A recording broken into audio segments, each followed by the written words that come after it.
Alright, magandang araw po sa inyong lahat mga kababayan. Batang Maynila to, it's mag-update lang tayo tungkol dito sa sa revelasyon nitong whistleblower na si Dondon alias Totoy Patidongan. Ito pong witness na ito ay lumabas at itinuro si Atong Ang bilang mastermind dito sa mga missing sabongeros. Ayan, sabi niya si Mr. Atong Ang, siya ang pinaka-mastermind at siya ang nag-uutos na talagang iligpit ang mga yan. Dito po sa sa ating screen, naka-blur po itong muka ni Dondon Patidongan. Pero kung titingnan po ninyo sa mga reels sa TikTok ay hayag na hayag po ang muka nitong ni alias Totoy. At ito pa lang si alias Totoy mga kababayan ay tumakbong mayor ng Siargao. Ito mga kababayan, napakita ko sa inyo. Yan. Ito po ay isang video, reels po ito, dyan po sa Facebook. At ito nga po, nakasulat dito, pagkakakilanlan ni Dondon Julie Aguilar Patidongan, inilabas sa mga netizen. Isa sa mga tumakbong mayor, siya po ay tumakbong mayor ng Siargao. So ayan po, yung muka di umano ni Dondon Julie Aguilar Patidongan na sa mga reports yan po ay naka-blur. So kung mapapansin nyo, naka-blur po silang lahat. Hindi ko alam kung bakit kinakailangan pang i-blur. Diba? Kahit i-blur naman yan kilala yan ni Atong Ang kasi magkasama sila. At talagang umamin siya na magkaibigan sila. Alam ko, inaanak pa ni Atong Ang ito at itinuring na anak. Etong si Dondon Patidongan. So ayan mga kababayan. Pakinggan nga natin itong reel na ito. Ilang netizen mabilis pa sa alas 4 at hinahanap ang pagkakakilanlan ng tumayong witness laban kay Atong Ang, Gretchen Barreto at iba pa na si Dondon o si Julie Aguilar Patidongan. Mabilis na tinag ng karamihan ang Facebook page ng isa sa mga tumakbong mayor ng Siargao. Ngunit hindi nanalo na si Team Dondon, Mr. Julie Aguilar Patidongan. Marami ang nagtag dito at nagpaabot ng mensahe na pag-ingatin ang kanyang pamilya. Ilang netizen mabilis... Okay, so ayan mga kababayan. Ayan di umano, si Dondon Julie Aguilar Patidongan na inilabas ng mga netizens. Ayan po yung kanyang itsura. At meron tayong update. Pakinggan natin si DOJ Secretary Boying Rimulya. Kasi mga kababayan, medyo mabigat po ang akusasyon at bigatin po ang inaakusahan. Atong Ang. Ako, isa po itong bilyonaryo. Kaya dito natin makikita kung talaga bang may hustisya dito sa Pilipinas. Malaking hamon to mga kababayan kasi kung medyo maliit-liit na tao to, tapos agad ang kaso. Madali lang matapos ang kaso. Pero mukhang bigatin itong inaakusahan at dito natin makikita kung hanggang saan ang kakayanan ng DOJ. So malaking hamon to kay Secretary Rimulya. Pakinggan natin si Secretary Rimulya. Secretary, sir, makikipag-meet daw po sir ang mga family sa missing sa Buenos kay. Ay, six ngayon. Pupunta sila ngayon. Ano po sa tingin niyo sir ang pwede? Hindi, yung pa rin, yung dati pa rin sinasabi naman namin na hindi namin binibitiwan. Wala kami binibitiwan, binibitawan dito. Tuloy-tuloy yung aming pagpupunyagi para maayos. Para malaman natin ang katotohanan sa mga kaso. Yes, sir. Mahigit 100 daw sir yung mga... Ayun ang sabi ng ating testigo at alamin natin. Alamin natin. Sir, may 15 police daw na under detention daw ngayon ng PNP. Na restricted daw sila, restricted movement sila. Sir, so does this mean we will see charges being filed against them? Doon na papunta yun. Doon na papunta yun. Sir Alias Totoy mentioned na nagbigay daw po ng turnover ng USB as part of his testimony. Meron kami naku. Ano po laman sa kung ano po? Marami naman. Saka na natin pag-usapan yun, ha? Ay sir, na-file nyo na application nyo for ombudsman Na-file na kahapon. kahapon sir. Sir, may narinig kayo kung gaano karami po kayo Hindi application? ko alam. Sorry. Today ang deadline. Sige sir. Okay, so yan mga kababayan, pahayag ni SOJ Rimulya. Hindi nila bibitawan. So abangan natin mga kababayan, tayo bilang mga Pilipino, bantayan natin to kasi gusto natin malaman ang katotohanan dun po sa kaso na itong mga missing sabongeros. At sana lang ay talagang magkaroon ng patas at makatotohanan na investigasyon tungkol dito. Kasi sabi ko nga sa inyo kapag kasi bigatin yung pinagbibintangan, parang nababao na lang sa limot So ito mga kababayan, malaking hamon kay SOJ Remulla. At babantayan namin, SOJ Remulla, itong kasong ito. At kaya ba protektahan ng Department of Justice itong whistleblower?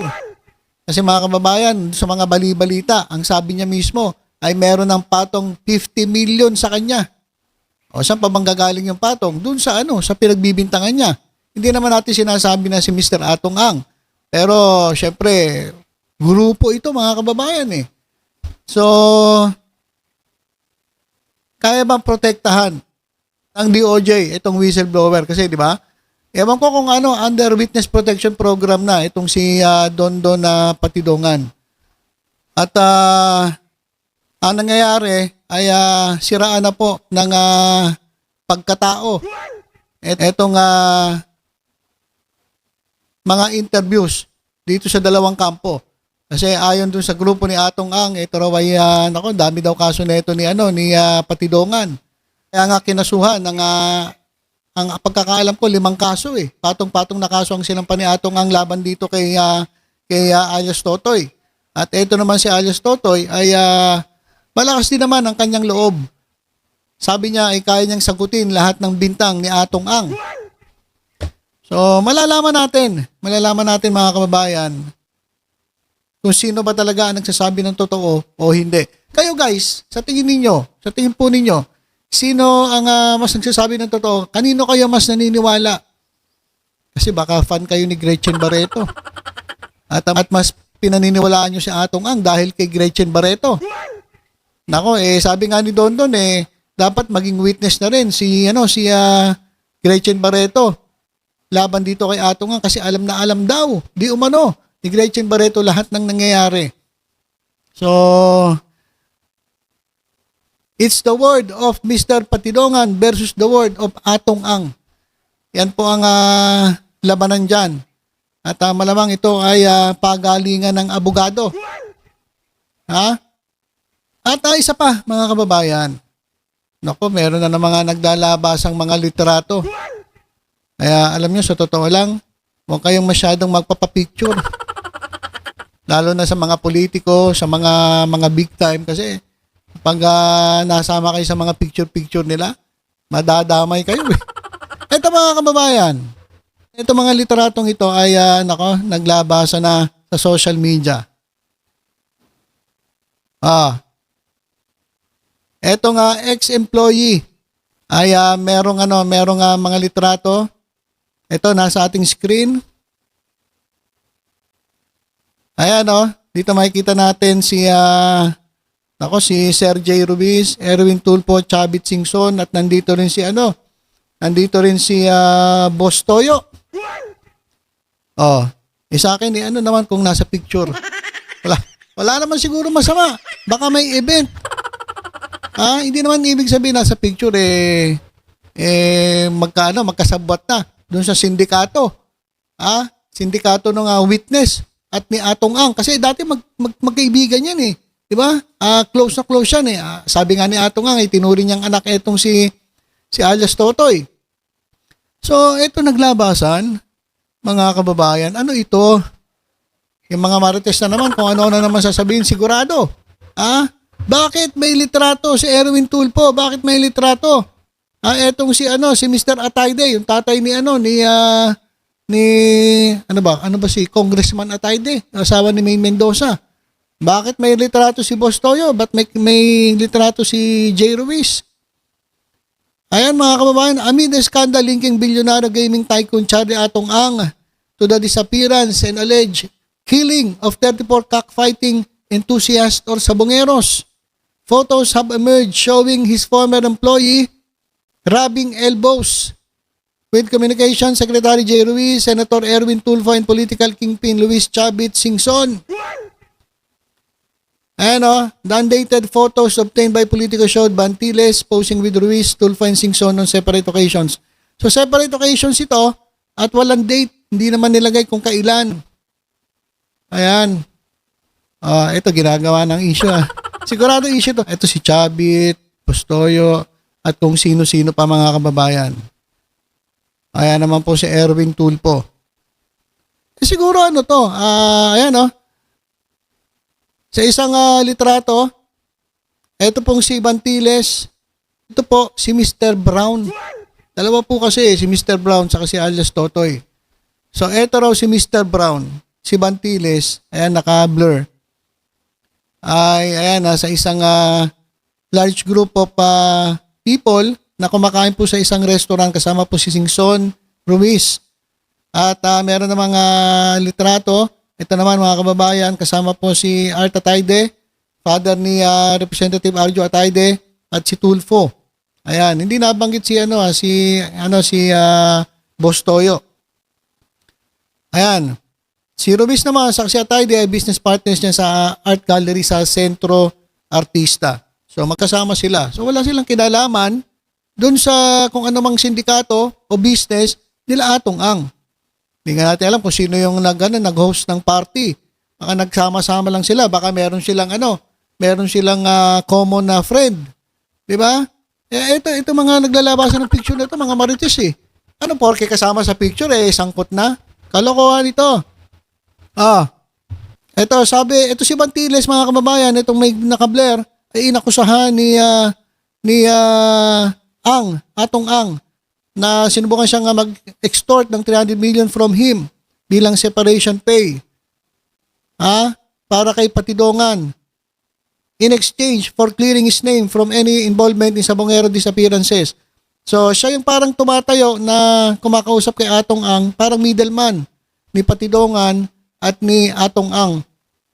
So kinasuhan na rin niya. Ayan mga kababayan. So ingat-ingat kayo, huwag kayong basta-basta magpapapicture sa mga big time kasi baka may kaso yung big time. Baka madamay kayo. Mahirap na. So ito po nga paglabas ng mga litrato, hindi ko alam kung anong mga motibo ng mga marites. Para sa akin walang kwenta yan, litratong yan. Syempre may party, may common friend, nagkakilala, nagsama-sama, pero hindi ibig sabihin yan sangkot si Erwin Tulfo at si Jay Ruiz at si Chabit Singson. Diyan sa sa sabong-sabong na yan. Alam ko ito si Boss Toyo saka si Chabit yan, mahilig po sa sugal yan. Talagang nagsusugal yan. Pero si Erwin Tulfo, Jay Ruiz at sina Atayde, iba po ang kalinya ng kanilang business. Hindi ko lang po alam, pero sa pagkakaalam ko, yun po yun, pero hindi po sa sabong. So para sa akin, walang benta yan. Picture na yan. Nagpa-picture ka lang tamay ka na. So yan mga kababayan, paalala ko sa inyo huwag po kayong basta-basta magpa-picture sa mga big time. Hindi nyo alam, yung ka-picture nyo pala, sindikato na. Ingat-ingat po kayo sa mga selfie-selfie o groupie-groupie. Mga kababayan.